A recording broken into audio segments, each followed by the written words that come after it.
She's grown. Since this morning? Yeah. Well, she's a good little nosher, I'll say that for her.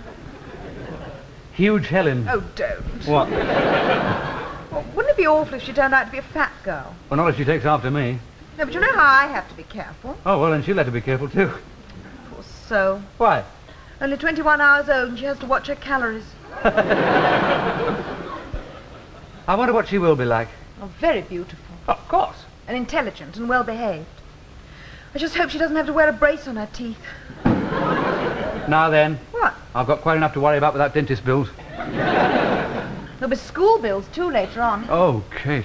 Anyway, they say girls are cheaper to educate than boys. Oh, well, that's fair. Why? Bride's father pays for the wedding. And I suppose you wish she was a boy. Now, Kate, I told you. Sure you didn't mind. How many more times? Perhaps I'll have a boy next time. With crippling school bills? But a free wedding. Oh, yes. Wedding. What? I suppose she will get married one day. Darling, I told you she won't always have a pointed head. No, I wasn't thinking about the pointed head. I was just trying to adjust myself to it. To what? Giving the bride away. You haven't seen her off to school yet. Oh, please.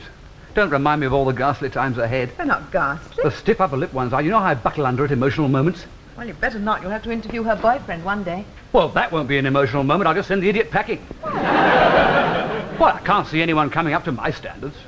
Well, you didn't come up to Mum's standards, but we still got married. Yeah, well, look, don't let's go into all that again, eh? What'll you do? When? Tonight. Oh, yeah, I'm all on my own, aren't I? Oh, I'll probably get drunk and ring up a few old girlfriends. Yeah, no, I'll go to bed early.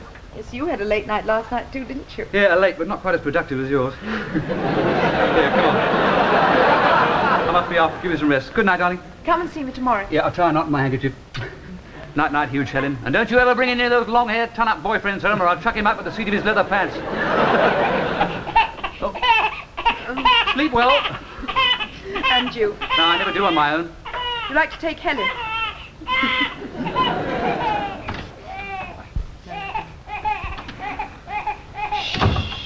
Darling, it's nothing to cry about.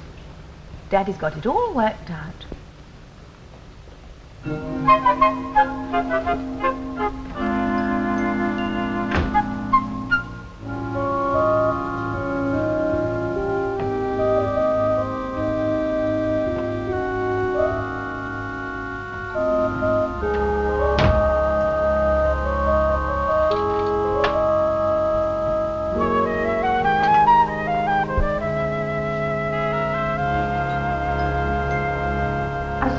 She was a boy. Kate, I told you. Are you sure you don't mind? How many more times? Well, perhaps I'll have a boy next time. She's grown. Since this morning? Yeah. Well, she's got an appetite, I'll say that for her. Helen had as a baby, do you remember? Hello, Big Belinda. Darling. What? You sure you're not disappointed she was a girl? Now, Kate, I told you. You really don't mind? How many more times? I mean, I did sort of promise you a boy this time, didn't I? Oh, good heavens, it's not your fault. No, I know, it's yours. You what? Well, father determines the sex. Does he? Never mind. They get on very well together, you know, two girls. Oh, good. And their schools are cheaper. Yes. It's just a pity about the weddings. What's that for? Oh, nothing. Oh, come on, George. Well, I mean, if this one looks anything like Helen, there won't be any weddings, will there? What do you mean? Well, they're not going to get snapped up, are they? Why not? Oh, never mind. I mean, don't make an issue out of it. Don't make an issue out of it when you've just compared your elder daughter to the Bride of Frankenstein. Oh, nonsense. Honestly. Why, everybody says she's very sweet. Good. At least she hasn't got a brace on her teeth and glasses like Miles's little girl. Well, no, but I mean, she's not a ravishing beauty, is she, darling? I mean, it wouldn't matter so much if she was a boy. What? I knew you were disappointed. Oh, Lord. You did want a girl. Kate, for heaven's sake, don't start all that up again. No, come on, be honest. All right, yes, I did. I did want a boy, just as I wanted one last time. I got over that, but I wanted one this time. Yes, I did. Now, does that answer your question once and for all? Oh, sorry, Helen. Belinda. Belinda, sorry. There, now. Shh, there. Well, she likes you even if you don't like her. Of course I like her. Do you? Don't be silly. And Helen? I think she's beautiful. Oh, no, darling, she's not beautiful.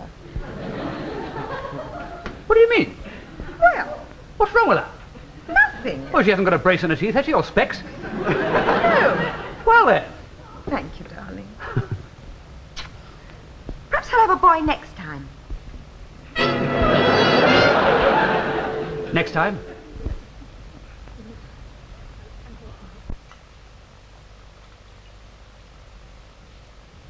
I wonder what she'll be like. Helen? Very beautiful. Oh, of course. And intelligent. And well behaved. Helen, if you won't eat your supper, you're going straight up to bed without it. Do you understand? Sit down. Now listen, I'm not putting up with this nonsense night after night. Either you start eating straight away or I shall call Daddy. There's nothing on that spoon at all. Right, George! Could you come in here a minute? Helen won't eat her supper again. He's had a hard day at the office. He's going to be very cross. Now then, what's all this I hear, eh? Won't eat her supper? Oh, I'm sure that's not true, is it? Now we want to grow up to be a beautiful lady. We won't be a beautiful lady if we don't eat our supper, will we? I can't imagine Gina Lola Bridges leaving her supper, can you? But I'll tell you what, darling, you eat it up nice and quick, and then Daddy will let you watch a bit more television before you go to bed, eh? Eh? That's the idea. Good girl, that's the ticket. Daddy! Darling, if you could spare me for a moment, I think I'll just nip up and see if I can do anything about Belinda. Really, I think tomorrow you better go to the city and I'll stay at home.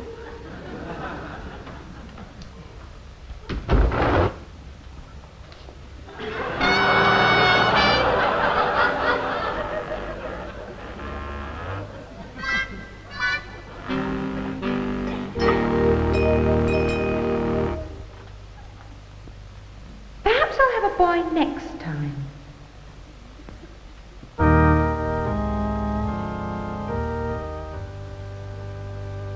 George, Miles, Christopher, I baptize thee in the name.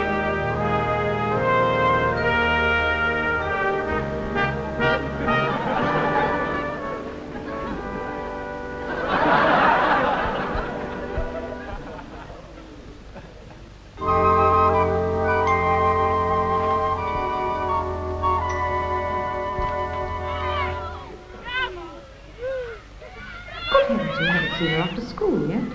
Oh, please, don't remind me of all the ghastly times I had. They're not ghastly. The stiff upper lip ones are. You know how I buckle under at emotional moments.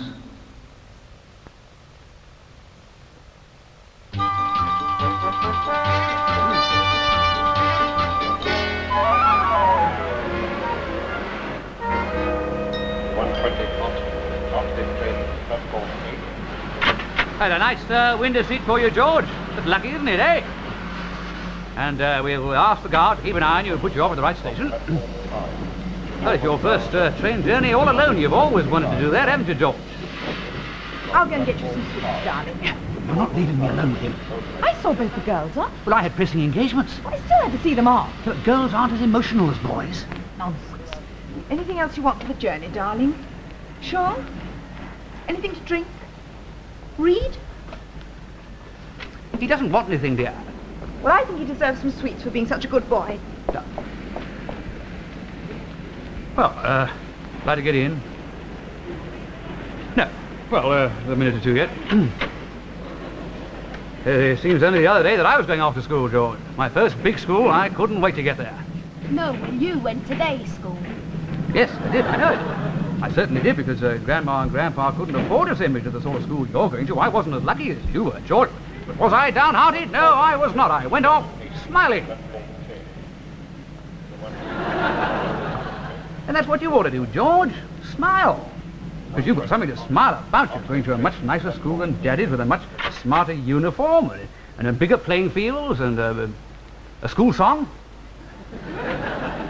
I mean, when I went off, what did I have to look forward to?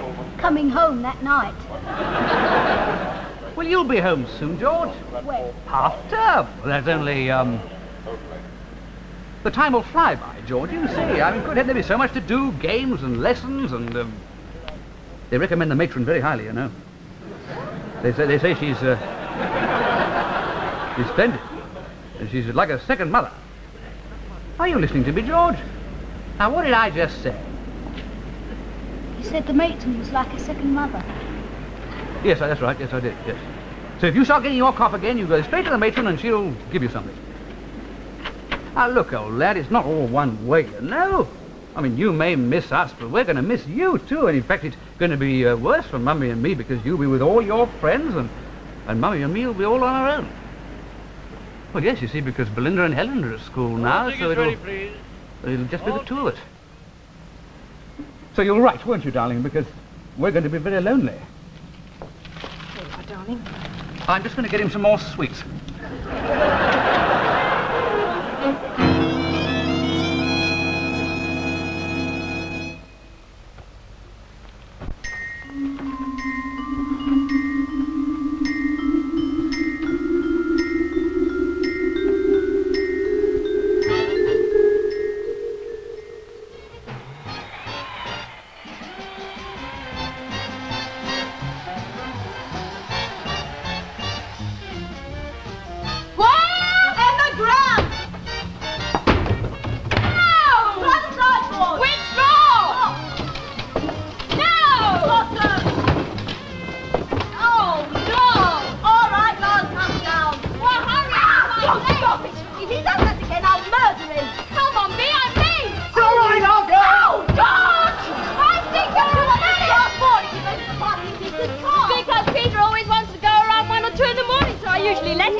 Birds are my sisters. Yeah, maybe birds are me. Oh, no, you don't. George, the boys are waiting outside. Come on, look, George, the boys are waiting outside. Excuse me! I just wonder, is there any room in this house that you're not using? I mean, where I can read my paper? Is it all right if I use my bedroom? Thank you. Isn't it awful having a dad who never lets you do anything?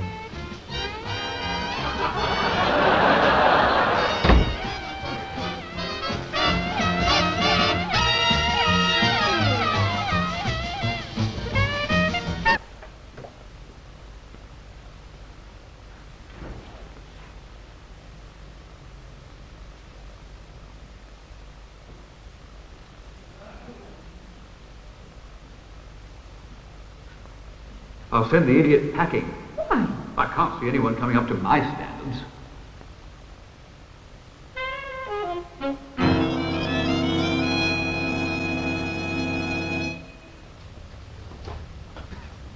Where are they? Well, they said they'd be here in 10 minutes.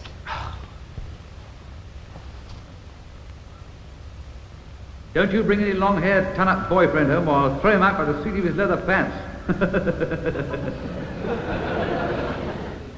What's he like? I don't know. Well, is he big or small, that sort of thing? George, I don't know. I haven't met him either. No, I know. I don't like the way she's kept him undercover. I don't like it at all. And suddenly she turns around and says she wants to marry him. I mean, how can I possibly give my consent the very first time I meet him? It's ludicrous. Look, she tells you more than she tells me. Didn't she let any kind of description slip? Not much. Well, how much? Well, his name's Dave, and he's a fab dreamboat. Does that help? He sounds like a smoothie to me. One of these flashy dresses that was introduced into alcohol, and he's only waiting for me to give my consent before he gets on the marijuana. Well, they're wasting their time. I tell you that. Complete waste of time because they're not getting it. I don't suppose for a moment he's got a regular job. Probably just works in the evenings with one of those ghastly pop groups. Hey, Kate, you can't expect me to approve. No, of course I don't. I'm going to open up my biggest guns, I can tell you. Dave. You can just imagine what he looks like with a name like that, can't you? Dave. The decent boy with a decent-sounding name like David wouldn't have practically got to the altar in less than 3 months. Oh, not the altar, darling. You don't know these days. You're not in touch. You don't know. From what I gather, the moment they clap eyes on each other is a signal to try out all those things that women's magazines advise young couples against. Heaven knows what they're going to do when they're engaged. George, Helen would not do anything like that. Wouldn't she? She's had a very funny gleam in her eyes at breakfast. And she's been off her cereal. There they are. Now choose your words carefully. Where are you going? Upstairs, this is the father's privilege. Oh, no, it isn't.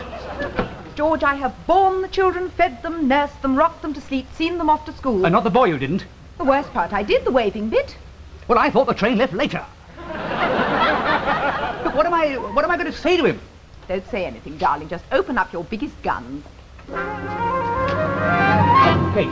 Daddy, this is Dave. Good evening, sir. Good evening. Smoke? No, thank you. Oh, well, do you mind if I, Excuse me, Daddy. Where are you going? To see Mummy. Helen. Shan't be a minute. Helen, Well, I believe, I gather from Helen that you wish to speak to me. Yes, sir. All right. Could I have a drink, please? You drink, do you? Oh, yes. Sherry? Scotch. Oh, these cigarettes, I must cut down. Would you like anything in your whiskey? Oh, on its own, thanks.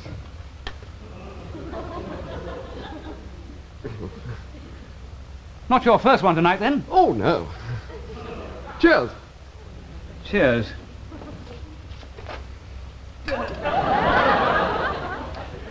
Well, now, would you mind getting up? Sorry? Have you come here, Dave, to ask my permission to marry my daughter? Yes. Then I'd like you to get up so that I can look you straight in the eyes when I give you my unequivocal refusal. You may not marry my daughter, young man. Certainly not. Would you like to hear my reasons? To start with, you're obviously a very heavy drinker and smoker. Perhaps not by your standards, but certainly by mine. Look, I don't do either hardly at all, Mr. Starling. Oh, Helen told me to say I did. She thought you might think more of me. and why should she think that? Well, because the first time she saw me, she thought I was pretty wet.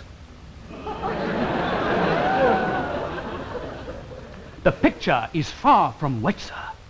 Now, for heaven's sake, accept my decision like a man. I bought these clothes specially, Mr. Starling. I've never worn a hat in my life, or hair cream. It's usually, I do, wear, these. That's why I missed the glass the first time, and you thought I was drunk. Helen's been working on me for 2 whole months now. She didn't want you to see me till I was, well, less wet. You know, so that you didn't turn me down on sight, like you have done. You don't smoke? They make me cough. Drink? Gives me a headache. Well, what's your job? French polisher. But, Helen told me to say that I was manager of a pop group.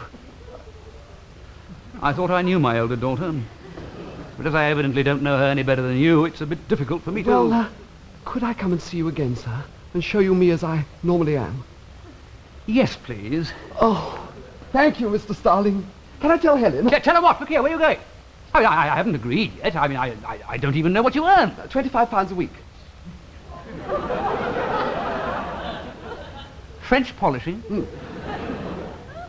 Well, Dave. Oh, it isn't Dave, Mr. Starling. It's Davis. Helen thought I was a bit square, too. Davis Brock Prendergast. Oh. Well.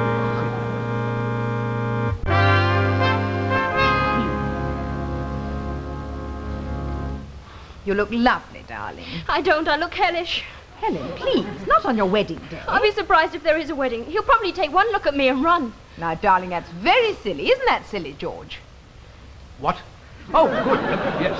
Of course it is good, Lord. If your mother had come down the aisle with a black eye and 2 of her front teeth missing, I wouldn't have moved. Wouldn't you, darling? Well, I couldn't. The groom's in a state of shock. He stays rooted. Here, come on, get going. Give the child a little chance to build up an entrance, eh? Is the car here? Yeah, yours and ours have been waiting out there for a quarter of an hour. Oh, come on then. George, Belinda. Bye, Helen. Oh, My good Lord, you're seeing her in 10 minutes. Throw me your bouquet. I told you she felt left on the shelf. Yeah, well, I'd be glad if she stayed on it till young George gets hitched. Give me a chance to recoup. Good luck, fish face. George, you don't say good luck at weddings. Why not? She needs it. Come on. Get going. Bye-bye, darling. Thank you for everything, Mum. Oh, darling. Oh, look. You've got hours of crying ahead. George, try and get off with one of the bridesmaids.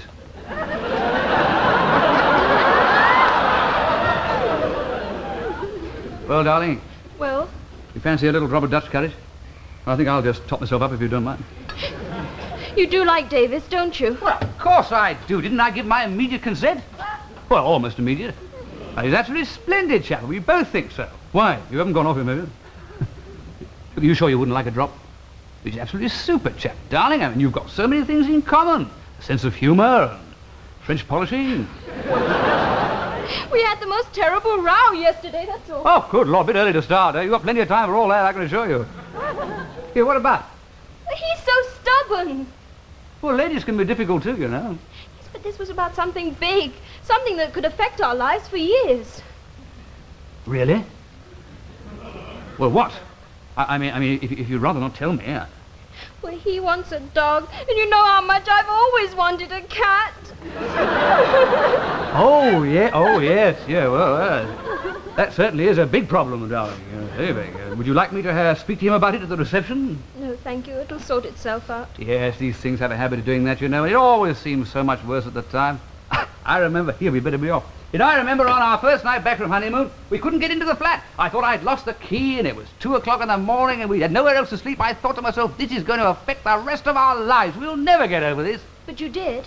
Well, yes, it turned out my wife had the key all the time, which somehow made everything all right. Never understood why, but still. Well, come on, darling, we better get going. Let's have a look at you.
Oh, hello. Could I speak to Mrs. Starling, please?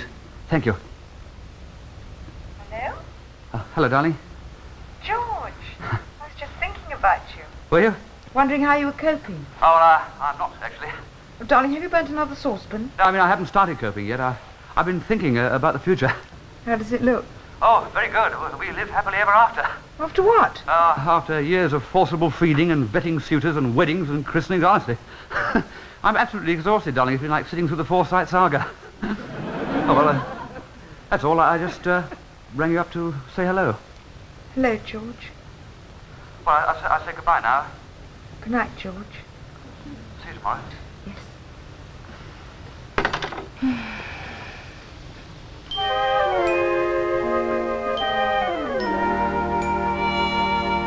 Now, look here, Helen. I'm not going to put up with this night after night. And either you start eating straight away, or I'll call Mummy. Now, there's hardly anything on that spoon at all. Now, right. Darling, will you come in here, please? Helen won't eat her supper again. Won't eat her supper? I'm sure that's not true, is it? Now, you eat it up nice and quick, and then Mummy will let you watch a little more television before you go to bed, hmm? That's right.